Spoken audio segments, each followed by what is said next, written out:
Hi hello அஸ்ஸலாமு அலைக்கும். நான் உங்கள் நிஷா கவரிங். நீங்கள் இப்போ பார்த்துட்டு இருக்கிறது நம்ம வீட்டோட இன்றைக்கி வீட்டில் லஞ்ச் என்னன்னு பார்த்துட்ருக்கீங்க. ஸோ இன்றைக்கி நம்ம வீட்டோட லஞ்ச் என்ன அப்படின்னு பார்த்தீங்கன்னா கீ ரைஸ் ஒன்று.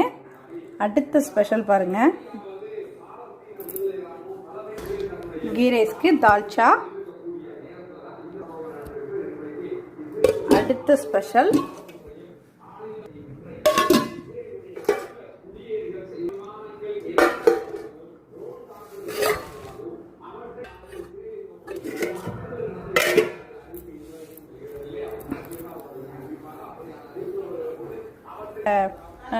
ப்ளஸ்ஸு தால்ச்சா இருக்கும், குருமா இருக்கும்.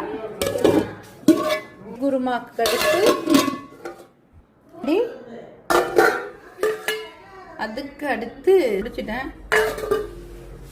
சாப்பிட்றதுக்கு